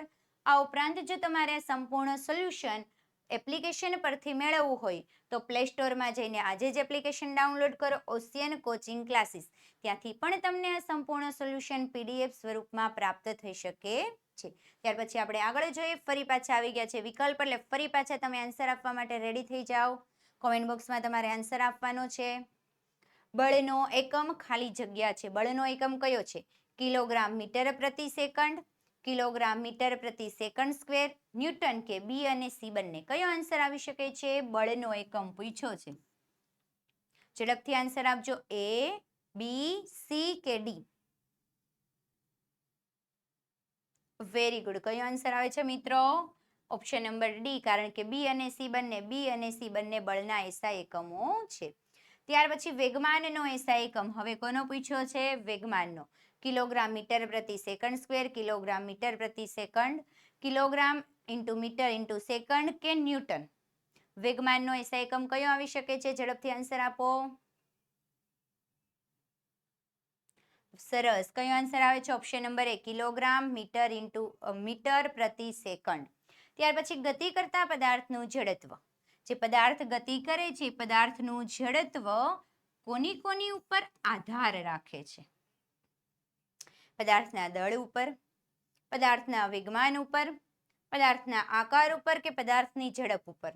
ઓપ્શન છે 1 અને 2, ફક્ત 1, ફક્ત 2, 3 અને 4. કયો આન્સર આવશે? ઝડપથી આન્સર આપજો. ગતિ કરતા પદાર્થનું જડત્વ. હજુ આન્સર આપો. સરસ. શું આવે છે? ફક્ત ને ફક્ત 1 નંબરનું સાચું છે, પદાર્થના દળ ઉપર. એટલે આપણો આન્સર થશે ઓપ્શન નંબર બી.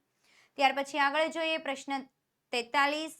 5 કિલોગ્રામ દળ ધરાવતો પદાર્થને જો ઘર્ષણ રહિત, અહીંયા આપણને દળ આપેલું છે 5 કિલોગ્રામ ઘર્ષણ રહિત સપાટી પર સમક્ષિતિજ ટેબલ પર 8 મીટર પ્રતિ સેકન્ડ જેટલી અચળ વેગી ગતિથી સરકે છે, તો પદાર્થને આટલી જ અચળ વેગી ગતિથી ગતિ કરાવવા માટે લગાવવું પડતું બાહ્ય બળ.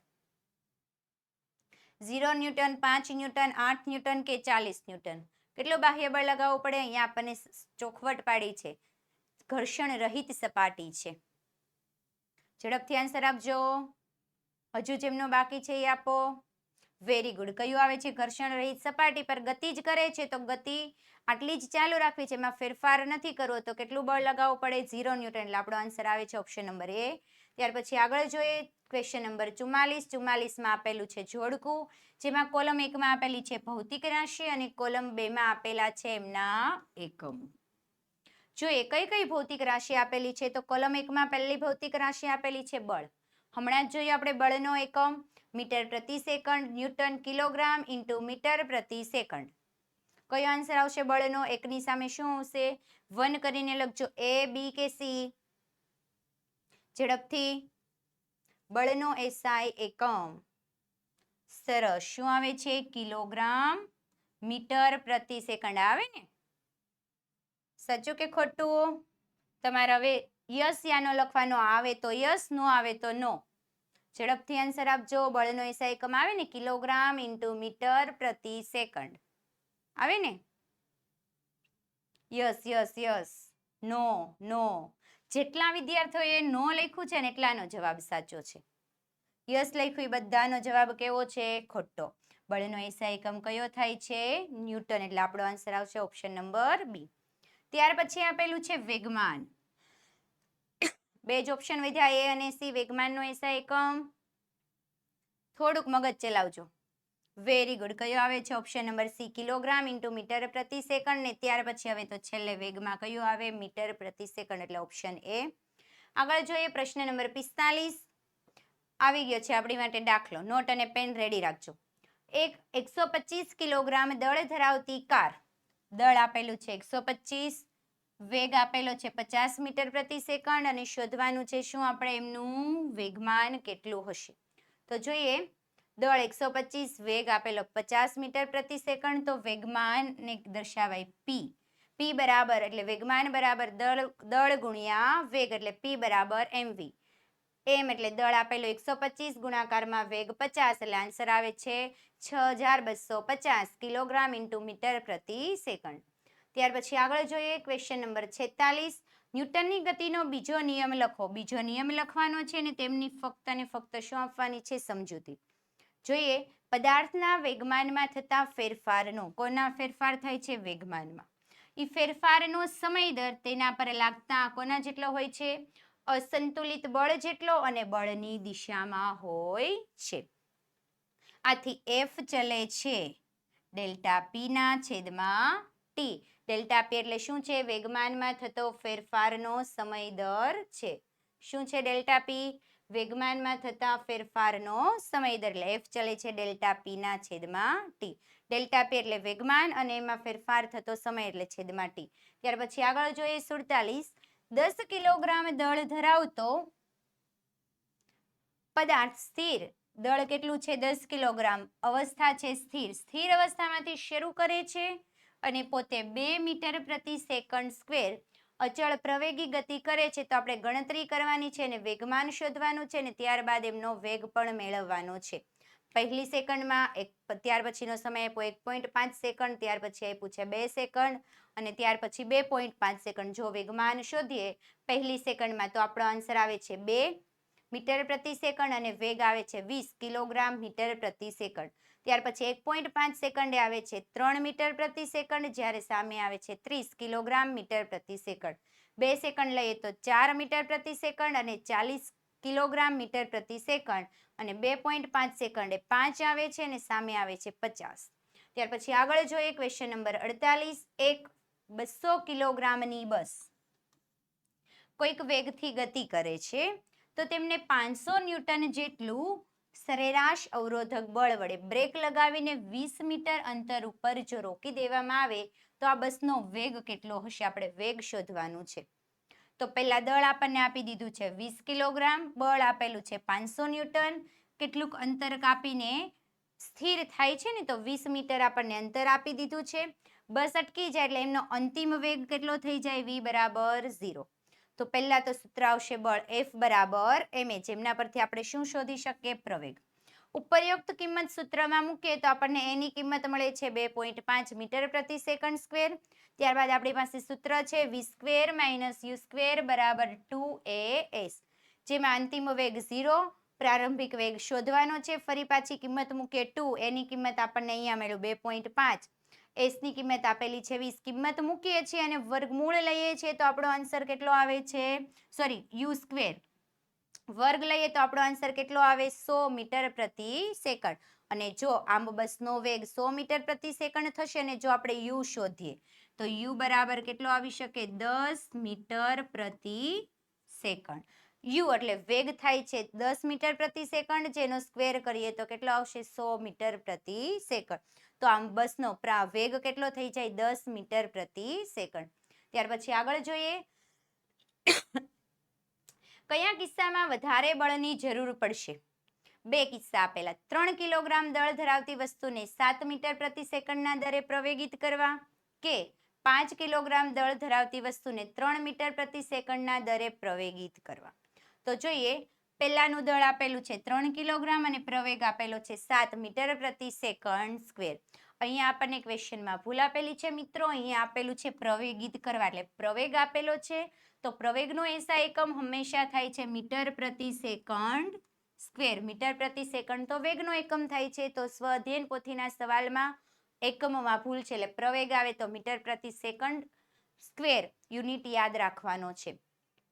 બીજું આપ્યું છે 5 કિલોગ્રામ અને A2 આપેલો છે 3 મીટર પ્રતિ સેકન્ડ સ્ક્વેર. બંને પરથી બળ શોધીએ તો પહેલામાં લાગે F1 એટલે M1A1, કિંમત મૂકીએ એટલે આપણો આન્સર આવે છે 21 ન્યૂટન. બીજું F2 M2A2, કિંમત મૂકીએ એટલે આન્સર આવે છે 15 ન્યૂટન. તો આ બંનેમાંથી કયું બળ વધારે છે? તો તરત જ ખબર પડી જાય F1 વધારે છે, તો F1 ગ્રેટર ધેન F2. આમ 3 કિલોગ્રામ દળના પદાર્થને 7 મીટર પ્રતિ સેકન્ડ સ્ક્વેરના દરે પ્રવેગિત કરવા માટે વધારે બળની જરૂર પડે છે. ત્યાર પછી આગળ જોઈએ, નીચેના પ્રશ્નોના જવાબ આપો. ન્યૂટનની ગતિનો બીજો નિયમ લખીને F બરાબર ma સાબિત કરો. બીજો નિયમ લખવાનો છે ને F બરાબર ma સાબિતી આપવાની છે. જોઈએ બીજો નિયમ શું છે? તો પદાર્થના વેગમાનમાં થતા ફેરફારનો સમય દર તેના પર લાગતા અસંતુલિત બળ જેટલો અને શું હોય છે? બળની દિશામાં હોય છે. સૂત્રની સાબિતી કરીએ. F બરાબર ma સૂત્રની તારવણી કેવી રીતે? તો ધારો કે, એટલે અહીંયા આપણે શું કરવાનું છે? ધારી લેવાનું. શું ધારવાનું છે? તો કોઈ એમ દળ ધરાવતો પદાર્થ, એટલે પદાર્થનું દળ આપી દીધેલું છે એમ દળ ધરાવતો પદાર્થ સુરેખ પથ પર u જેટલા પ્રારંભિક વેગથી, એટલે ગતિ કરે છે તો એનો પ્રારંભિક વેગ u છે. કેટલા સમય સુધી? તો t સમય સુધી તે પદાર્થ અચળ પ્રવેગી ગતિ કરે છે. અચળ પ્રવેગી ગતિ, અચળ બળ કેટલું આપેલું છે? F ની અસર હેઠળ ગતિ કરે છે અને v જેટલો શું કરે છે? વેગ પ્રાપ્ત કરે છે. કેટલી વસ્તુ આપી? એમ દળ ધરાવતો પદાર્થ, પ્રારંભિક વેગ u, સમય આપ્યો છે t, એમના ઉપર બળ લાગે છે F અને છેલ્લે વેગ કેટલો પ્રાપ્ત કરે છે? v જેટલો. તો પદાર્થનું પ્રારંભિક વેગમાન p1 બરાબર શું થાય? mu. અંતિમ વેગમાન p2 બરાબર થાય mv. હવે આ વેગમાનમાં થતો ફેરફાર એટલે શું થઈ જાય? ડેલ્ટા p ચલે છે p2 માઇનસ p1. તો ડેલ્ટા p ચલે છે, p2 છે mv, p1 છે mu, તો mv માઇનસ mu. તો ડેલ્ટા p ચલે છે m ને કાઢો કોમન, v માઇનસ u કૌંસમાં. આમ પદાર્થના વેગમાનમાં થતો ફેરફારનો દર, અને પદાર્થના વેગમાનમાં થતા ફેરફારનો દર જ કહેવાય ને, ચલે છે m ગુણ્યા v માઇનસ u ના છેદમાં t. ન્યૂટનના ગતિના બીજા નિયમ અનુસાર લાગુ પાડેલું બળ F ચલે છે m ગુણ્યા કૌંસમાં v માઇનસ u ના છેદમાં t, જ્યાં v માઇનસ u ના છેદમાં t અહીંયા આપેલું છે આપણને શું થઈ જાય? પ્રવેગ. તો F બરાબર ચલે છે ને દૂર કરવા માટે અચળાંક મૂકવો, બરાબર કરવું પડે ને બરાબર પછી શું મૂકવો પડે? અચળાંક. એટલે આપણે મૂક્યું છે બરાબર કરીને k. v માઇનસ u ના છેદમાં t એટલે પ્રવેગ a થઈ જાય છે, તો F બરાબર k m a. અહીં k શું છે? સમપ્રમાણતાનો અચળાંક છે. સમપ્રમાણતાનું નિશાન છે એને દૂર કરવા માટે આપણે અચળાંક મૂક્યો, તો અહીંયા k શું દર્શાવે છે? સમપ્રમાણતાનો અચળાંક દર્શાવે છે. ત્યાર પછી આગળ જોઈએ, દળ અને પ્રવેગના SI એકમો અનુક્રમે કિલોગ્રામ અને મીટર પ્રતિ સેકન્ડ સ્ક્વેર છે. અહીં બળનો એકમ એવો પસંદ કરવો જોઈએ કે જેનાથી અચળાંક જે આપણે મૂક્યો છે એનું મૂલ્ય કેટલું થાય? 1 થાય. આપણી પાસે આવું સૂત્ર હતું ને, F બરાબર k m a. k નું મૂલ્ય 1 થઈ જાય તો આપણું સૂત્ર મળી જાય બીજા નિયમનું, F બરાબર ma. તો આ માટે એક એકમ બળને નીચે મુજબ વ્યાખ્યાયિત કરવામાં આવે છે. કેવી રીતે? 1 કિલોગ્રામ દળ ધરાવતી વસ્તુમાં 1 મીટર પ્રતિ સેકન્ડ સ્ક્વેરનો પ્રવેગ ઉત્પન્ન કરવા માટે જરૂરી બળ 1 એકમ કહેવાય છે. માટે સમીકરણમાં કિંમત વાપરતા 1 એકમ બળ બરાબર k, 1 કિલોગ્રામ દળનો પદાર્થને 1 મીટર પ્રતિ સેકન્ડ સ્ક્વેરનો પ્રવેગ ઉત્પન્ન કરવાનો છે. તો k ની કિંમત કેટલી મળી જાય? 1. હવે આ કિંમત છે એ આપણને આ સમીકરણમાં F બરાબર k m માં મૂકીએ તો આપણું સમીકરણ અંતિમ આવે છે F બરાબર ma. એટલે બીજા નિયમનું સમીકરણનું સાદું રૂપ છે. ત્યાર પછી આગળ જોઈએ, વૈજ્ઞાનિક કારણ આપો. ક્રિકેટ મેચ દરમિયાન મેદાન પર ફિલ્ડર ખૂબ જ ઝડપથી આવતા દડાને કેચ કરતી વખતે હાથને પાછળની બાજુ લઈ જાય છે. શા માટે પાછળની બાજુ લઈ જાય છે? તો દડાનો કેચ પકડીને હાથને પાછળની બાજુ લઈ જવાથી ફિલ્ડર ખૂબ જ ઝડપથી જે ગતિ કરતા, કેચ પકડીને પાછળ લઈ જાય છે, જે ગતિ કરતા દડાનો વેગ ને શૂન્ય કરવા માટે જે સમય છે એ સમય શું કરી નાખે છે? વધારે. અચાનક જો તમે સ્થિર કરી દો તો તમને હાથમાં નુકસાન, એટલે થોડોક પાછળ લઈ જાય એટલે ધીમે ધીમે એનો વેગ શૂન્ય થાય. તેથી દડાનો પ્રવેગ a બરાબર v માઇનસ u ના છેદમાં t માં ઘટાડો થાય છે. પરિણામે ખૂબ જ ઝડપથી ગતિ કરતા દડાને કેચ કરતી વખતે લાગતો આઘાત F બરાબર ma શું થાય છે? ઘટાડી શકાય છે. અર્થાંત દડાને રોકવા માટે ફિલ્ડરે જે નાના મૂલ્યનું બળ લગાવવું પડે છે. તેથી દડો પણ ફિલ્ડરના હાથ પર નાના મૂલ્યનું બળ લગાવે છે. આપણે જેટલું બળ લગાવે એટલું જ બળ આપણને લાગે, તો આપણે નાનું લગાવે તો સામે દડા દ્વારા પણ નાના મૂલ્યનું બળ લાગે. પરિણામે ફિલ્ડરને શું થાય છે? કોઈ પણ જાતની ઈજા વગર સરળતાથી કેચ પકડી શકે છે. જો દડાને અચાનક જ રોકી દેવામાં આવે તો શું થાય? તો મોટો વેગ ખૂબ જ ટૂંકા ગાળામાં શૂન્ય થઈ જાય. આથી દડાના વેગમાનમાં થતા ફેરફારનો દર પણ મોટો થઈ જાય છે અને કેચ પકડવા માટે કેવું બળ લગાવવું પડે? વધારે. પરિણામે ફિલ્ડરની હથેળીમાં શું થાય છે? ઈજા થવાની શક્યતા પણ વધારે રહે છે. ત્યાર પછી આગળ જોઈએ પ્રશ્ન નંબર 52. 8 કિલોગ્રામ દ્રવ્યમાન ધરાવતા લાકડાના એક બ્લોક ઉપર 3 સેકન્ડ માટે જો અચળ બળ લગાવવામાં આવે તો લાકડાનો બ્લોક 4 મીટર પ્રતિ સેકન્ડ થી વધીને 8 મીટર પ્રતિ સેકન્ડ સ્ક્વેર કરવામાં આવે છે. આમ લાકડાના બ્લોક ઉપર લાગતા બળનું મૂલ્ય શોધો. જો આ બળ 5 સેકન્ડ માટે લગાવવામાં આવે તો અંતિમ વેગ પણ શોધવાનો છે. તો જોઈએ, યુ આપેલું છે આપણને 4 મીટર પ્રતિ સેકન્ડ અને વી આપેલો છે 8 મીટર પ્રતિ સેકન્ડ. ટી આપેલો છે આપણને 3 સેકન્ડ અને એમ આપણને આપી દીધો છે 8 કિલોગ્રામ. ઉપર ટી આપ્યો 3 સેકન્ડ ને એમ આપી દીધો 8 કિલોગ્રામ. હવે બળ શોધવાનું છે. બળ F બરાબર ma. એની કિંમત થાય v માઇનસ યુ ના છેદમાં ટી. આ સમીકરણમાં ઉપરયુક્ત કિંમત મૂકીએ તો આપણને F કેટલું મળી જાય છે? 10.67 ન્યૂટન જેટલું બળ મળી જાય છે. ત્યાર પછી આગળ જોઈએ, 9000 કિલોગ્રામ દળ ધરાવતું રેલવે એન્જિન 3000 કિલોગ્રામ દ્રવ્યમાન ધરાવતા તેના 4 ડબ્બાઓને પાટા પર સમક્ષિતિજ દિશામાં ખેંચે છે. જો આ એન્જિન ઉપર 50,000 ન્યૂટન જેટલું બળ લાગતું હોય અને પાટા દ્વારા 5000 ન્યૂટન ઘર્ષણ બળ લાગતું હોય તો ટ્રેનનો પ્રવેગ. ચોખ્ખું પ્રવેગી બળ અને ડબ્બા 1 દ્વારા 2 પર લાગતું બળ શોધો. અહીંયા કુલ દળ એમ બરાબર કુલ દળ શોધવાનું છે. ટ્રેનના ડબ્બાની સાથે એન્જિન આવી જાય ને, તો ટ્રેનના ડબ્બાનું દળ કેટલું આપેલું છે?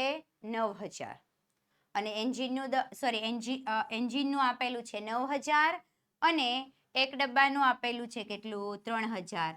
કેટલા ડબ્બા છે? 4. તો ગુણાકારમાં કેટલા આવે? 4. તો આપણો આન્સર આવે છે 21000 કિલોગ્રામ. આખી ટ્રેનનું દળ કેટલું થઈ ગયું? 21000. હવે આપણે કેટલી વસ્તુ શોધવાની છે? એટલે ટોટલ બળ કેટલું લાગે છે? 50,000 ન્યૂટન. એવું ને, એન્જિન દ્વારા જે બળ લાગે છે કેટલું છે? 50,000 ન્યૂટન.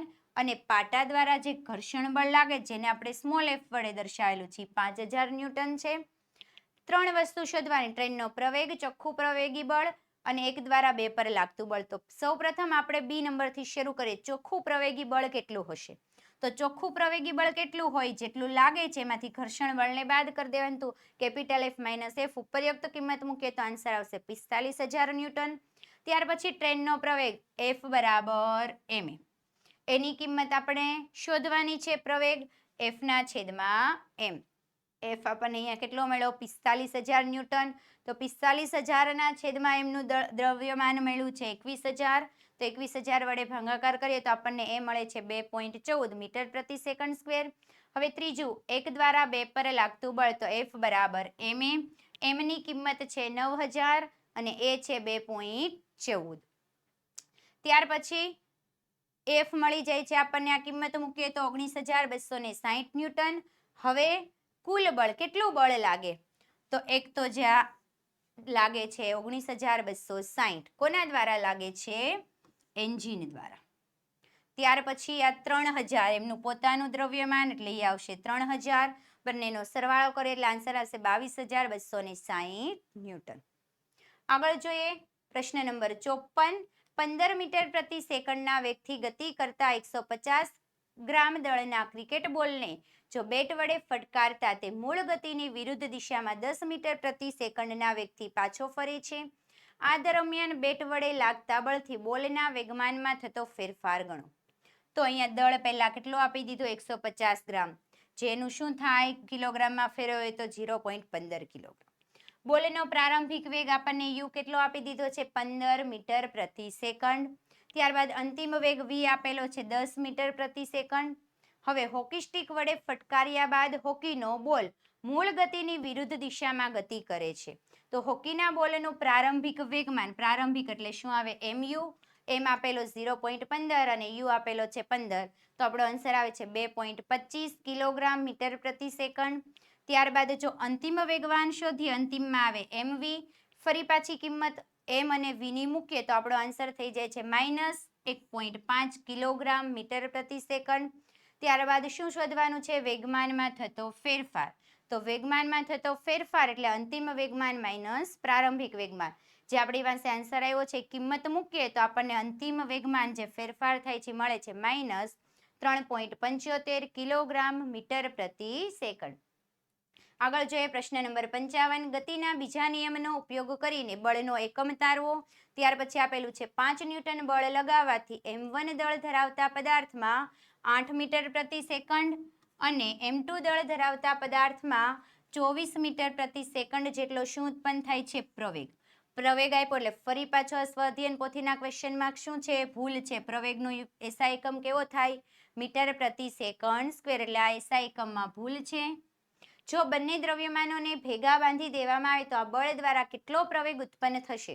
તો જોઈએ 1 કિલોગ્રામ દળ ધરાવતા પદાર્થમાં પહેલા આપણે બળનો એકમ તારવવાનો છે ને 1 મીટર પ્રતિ સેકન્ડ સ્ક્વેર જેટલો પ્રવેગ ઉત્પન્ન કરવા માટે જે જરૂરી બળ છે એ બળને શું કહેવાય? 1 ન્યૂટન બળ. વ્યાખ્યા આપી દીધી.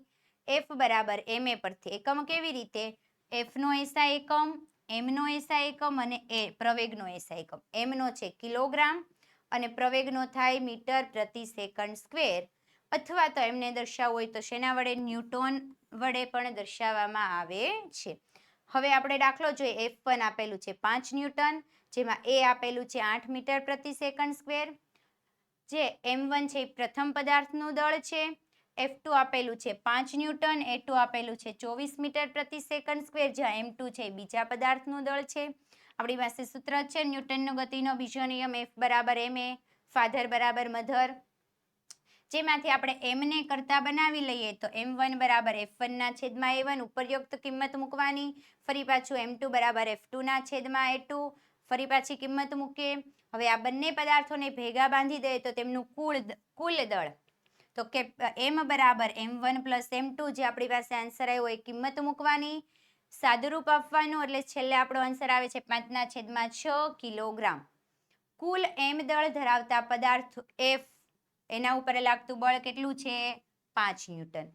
તો તેમાં ઉત્પન્ન થતો પ્રવેગ કેટલો હશે? તો A બરાબર F ના છેદમાં m.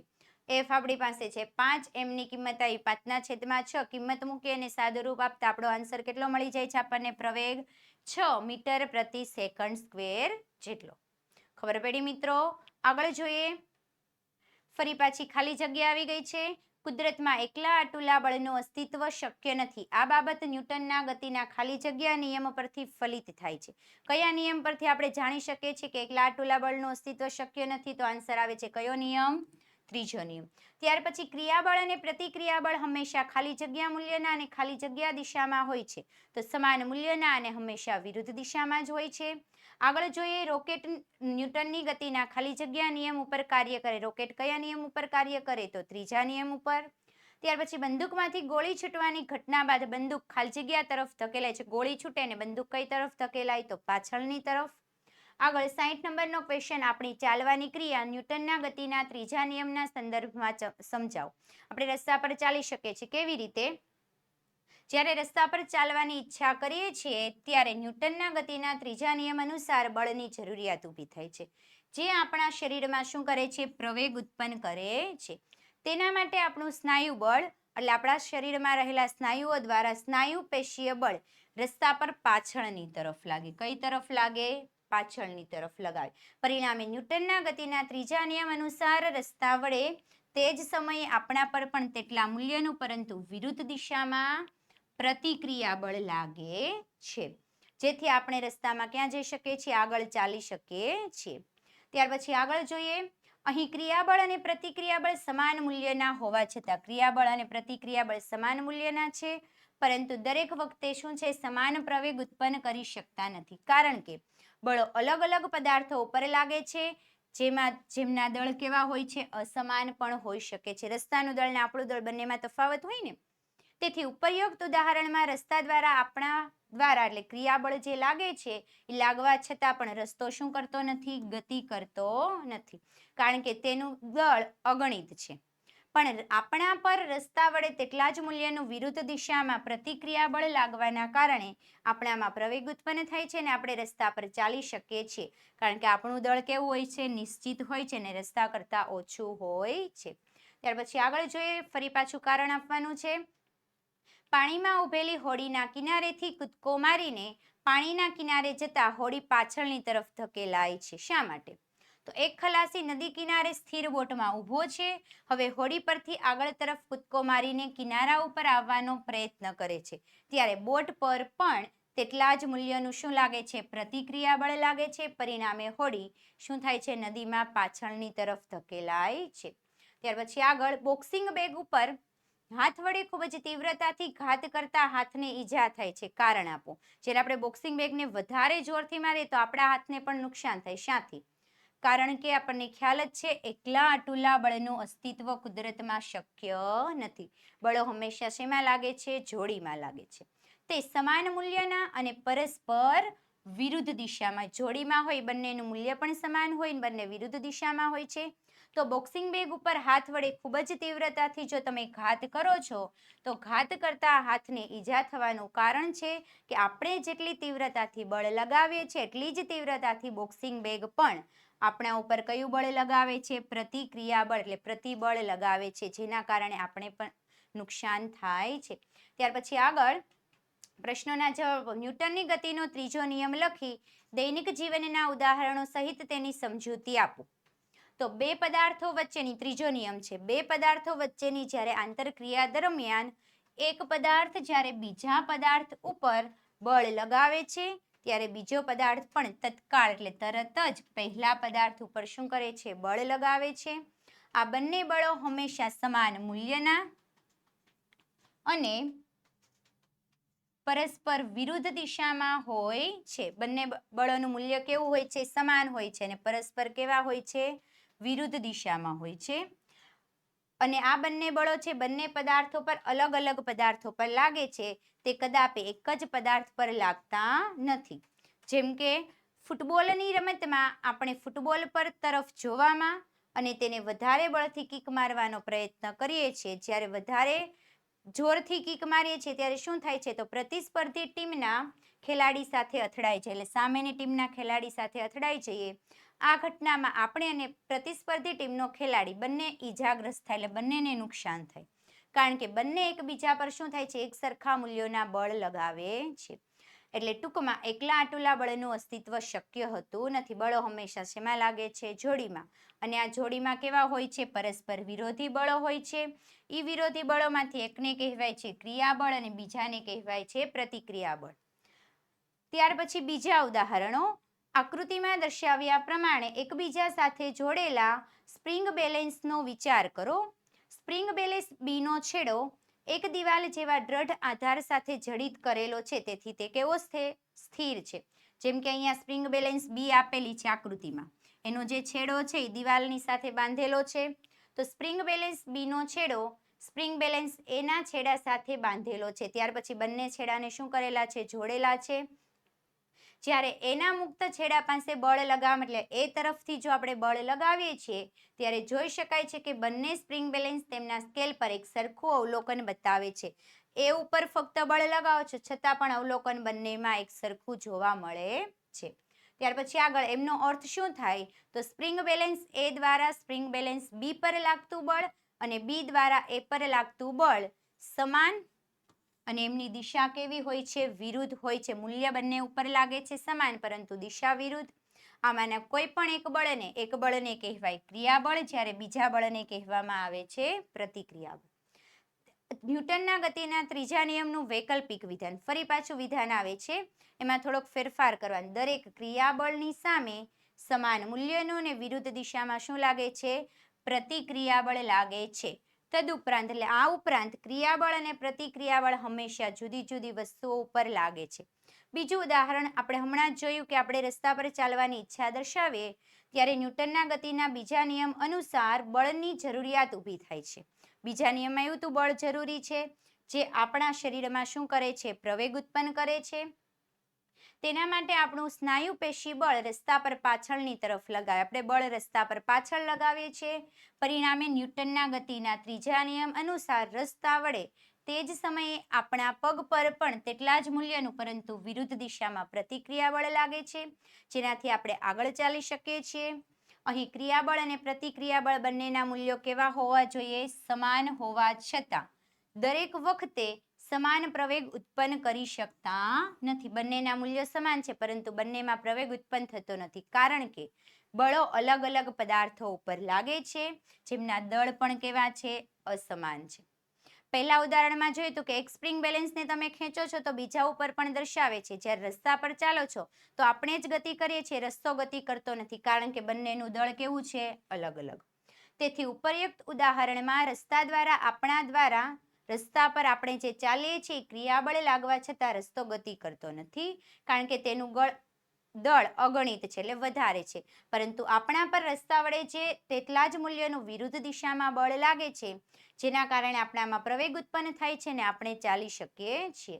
ત્યાર પછી ત્રીજું ઉદાહરણ આપેલું છે કે બંદૂક દ્વારા જ્યારે ગોળી છોડવામાં આવે છે, એ ઘટનામાં બંદૂક દ્વારા ગોળી પર આગળની તરફ બળ લાગે છે, બંદૂક ગોળીને આગળ લગાવે છે, જે બળને કહેવાય ક્રિયાબળ, અને ગોળી પણ તેટલા જ મૂલ્યનું બંદૂક પર બળ લગાવે છે, પરંતુ વિરુદ્ધ દિશામાં હોય છે, જેમને પ્રતિક્રિયા બળ કહે છે. અને આથી શું થાય છે? બંદૂક દ્વારા ગોળી છૂટે છે ત્યારે બંદૂક થોડી પાછળની તરફ ધકેલાય છે, જે પાછળ ધકેલાય છે એમને કહેવામાં આવે છે બંદૂકનો રિકોઇલ. આગળ જોઈએ ચોથું ઉદાહરણ. એ પહેલા બંદૂકનું દળ ગોળીના દળ કરતા કેવું છે? વધારે છે. આથી બંદૂકનો પ્રવેગ ગોળીના પ્રવેગ કરતા ઓછો હોય છે. ચોથું, એક ખલાસી નદી કિનારે સ્થિર બોટમાં ઉભેલો છે. હવે જો હોડી પરથી આગળ તરફ કૂદકો મારીને ખલાસી કિનારા ઉપર આવવાનો પ્રયત્ન કરે તો ત્યારે બોટ પર પણ તેટલા જ મૂલ્યનું પ્રતિક્રિયા બળ લાગે છે અને પરિણામે હોડી નદીમાં પાછળની તરફ ધકેલાય છે. ત્યાર પછી આપેલું છે કે બે સમાન દળ અને કદ ધરાવતી ગોળીઓ પૈકી એકને હલકી રાઇફલ દ્વારા અને બીજાને ભારે રાઇફલ દ્વારા સમાન બળથી છોડવામાં આવે છે, તો કઈ રાઇફલ દ્વારા ખંભા પર વધુ આઘાત લાગશે અને શા માટે? તમારા જવાબને સમર્થન આપતો બીજો કોઈ કિસ્સો પણ સમજાવો. તો રાઇફલ દ્વારા જ્યારે ગોળી છોડવામાં આવે છે ત્યારે શું થાય છે? ગોળી આગળની તરફ એક બળ લગાવે છે. ગોળી પણ રાઇફલ પર ન્યૂટનના ગતિના ત્રીજા નિયમ મુજબ તેટલા જ મૂલ્યનું પરંતુ વિરુદ્ધ દિશામાં બળ લગાવે છે, જેના કારણે બંદૂક ક્યાં જાય છે? એટલે રાઇફલ છે પાછળની તરફ ધકેલાય છે અને ખંભા પર આઘાત લાગે છે. અહીં બંને ગોળીઓ સમાન દળની છે. ગોળીનું દળ તો સમાન છે, પરંતુ એક રાઇફલનું વજન કેવું છે? હલકી છે, અને બીજી રાઇફલ કેવી છે? ભારે છે. એક હલકી છે અને બીજી ભારે છે. એક સમાન બળથી છોડવામાં આવે છે તો બંને રાઇફલ પર પ્રતિક્રિયા બળ પણ એક સરખું જ લાગે છે, પરંતુ હલકી રાઇફલનું દળ ઓછું હોવાથી તેનો પ્રવેગ કેવો થઈ જાય છે? વધારે થઈ જાય છે. પરિણામે હલકી રાઇફલ વડે ખંભા ઉપર વધારે આઘાત લાગે છે.